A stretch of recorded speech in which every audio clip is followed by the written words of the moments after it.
Hello my lovely friends, it's Margaret and I am here to nerd out about books. It's a new month, that means I have a new list of books that I am trying to get to. Lots to read. I'm excited. No, seriously, I am really excited about what I have to read this month. Starting with, hold up. I'm only bringing one book over from my May TBR, and that is Children of Blood and Bone by Tommy Adeyemi. This is a book about Zelly. She is in the fantastical land of Orisha. Now, once upon a time, this land had lots and lots of magic users, but then the king kind of went a little crazy and he decided to kill all of them. One of them is Zelly's mom. So Zelly has been going about trying to not be conspicuous as a magic user because she also has magic, but it is outlawed, and if she uses it, she will get in much trouble, I'm assuming. I have yet to hear anyone say anything bad about this book. Everyone that I know and respect has loved it. So I am very excited to be getting to this book. I'm not going to talk about it too much more because I don't want to dig I want to be surprised. The next two books are the top priorities that I will be diving into as soon as I possibly can because they are library books and they are new releases, which means there are a heck of a lot of people that want to read these books, so I need to finish them before they get there. The first one of those is Inferno by Julie Kagawa. This is the last book in the Talon series. Now I know I said some things about Soldier because it made me angry and I was very upset, but then I looked up spoilers because I'm a nosy gal and I like to know what's going on, and it convinced me to give Legion a try, and holy crap, I loved Legion. And then Legion ended, and I was like, I'm so glad Inferno is coming out in like a month. Inferno takes place in a world where dragons are very real. They are in hiding, pretending to be human. And Talon is an organization of dragons where they're kind of trying to pull the strings of history behind the scenes and bring dragons back up to the forefront. This series follows Ember, Garrett, Riley, and Dante. Ember, Riley, and Dante are all dragons. Ember and Riley are trying to work against Talon to kind of try and stop them from taking over the world. Dante is a poor, confused child that has no idea where his loyalty should be, apparently. But, you know, whatever, Dante, you do you. And Garrett is a former soldier of St. George, which is an order that was dedicated to eradicating the dragons. So Garrett, Ember, and Riley are trying to work together to stop Talon and stop... I can't really tell you what they're trying to stop, but there are some very bad things that are about to happen. I am very excited to be concluding this series. It's good. It's good. And the next library book that I'm going to try and get to is From Twinkle with Love. This is the sequel to When Dimple Met Rishi, which I absolutely loved. So When Dimple Met Rishi made it to my top 10 of 2017. I will link that up top so that you can see what my favorite books of last year were. Listen, this sounds so cute. Twinkle is a aspiring filmmaker, and she gets approached by a boy named Sahil to be making a film and put it in a film festival, and it just so happens that she has a crush on his twin brother Neil. So I am assuming that hijinks are going to ensue from that, but I'm super excited. I've been waiting for this book to come out since I finished reading When Dimple Met Rishi.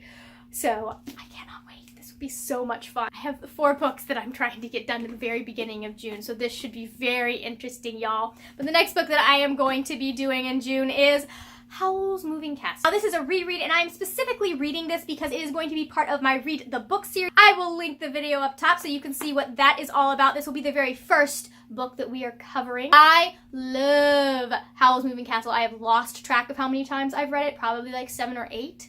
6, 5, something around there. Somewhere below 10 but above 5. It is so fun and lighthearted. It follows Sophie Hatter, who is a girl in some kingdom that I don't remember the name of, but there is magic in this world, and so Sophie gets herself into a little bit of trouble because she makes hats.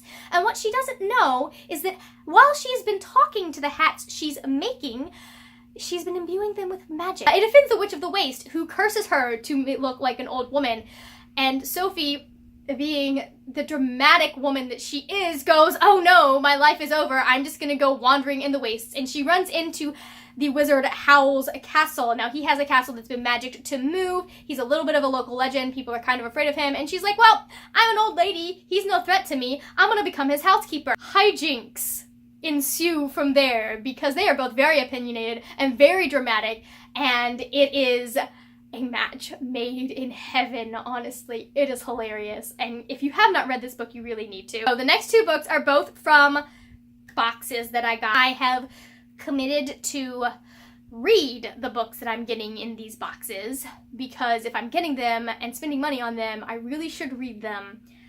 Otherwise, I shouldn't be getting these boxes. But the first one came in my fairy loot box. It is Beyond a Darkened Shore by Jessica Leek. This is sounds very Celtic and Viking with a little bit of like Cassandra from the Iliad thrown in, because basically Ciara is a princess and she has been having visions and she thinks something super, super bad is going to be coming, but no one in her country believes her. And it's not until Leaf, a Northman, like, which her people are at odds with the Northmen. I'm not entirely sure whether it's like a war or just animosity.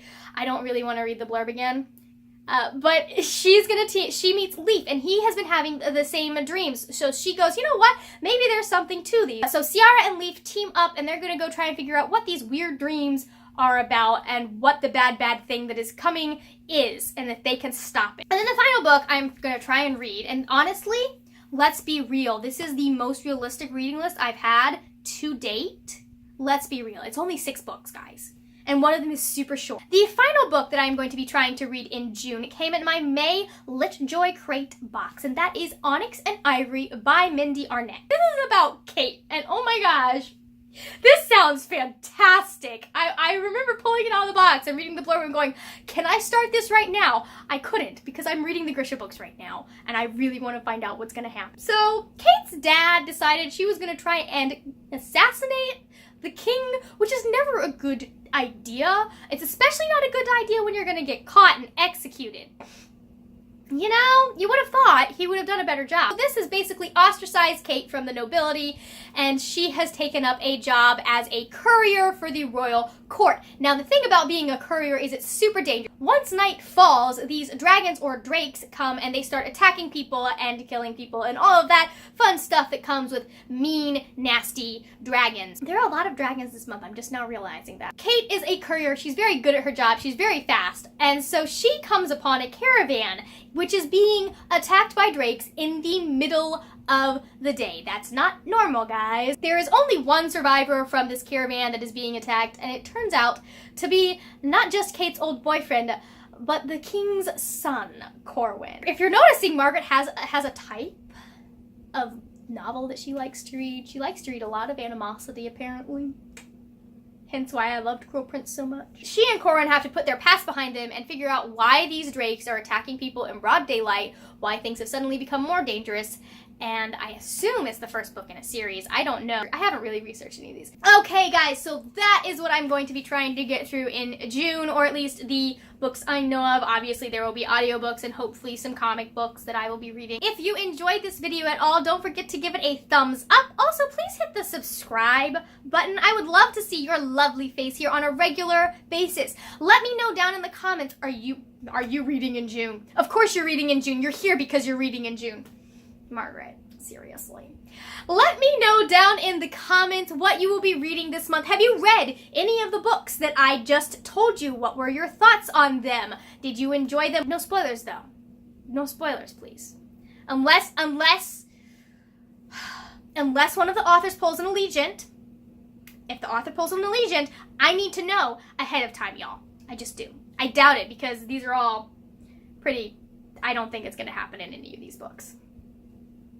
Slight chance in Inferno. Slight chance in Inferno. In which case I will have to hate the series again. But I'm enjoying it for now! You can also follow all of my bookish ramblings on Instagram and Twitter. Those are both at the word nerd with a 3 in nerd instead of the E. I will have that somewhere on the screen. You can check me out at my blog. I will have that link down in the description box. I talk about reading and writing there. That is where I post all of my bookish chats, which come out every Saturday. I also do my reading roundups there, and I do just a little bit about my writing projects and where I'm going with that. All right, y'all, that is it for now. I will see you later when we will talk about more wordy, nerdy things. Bye!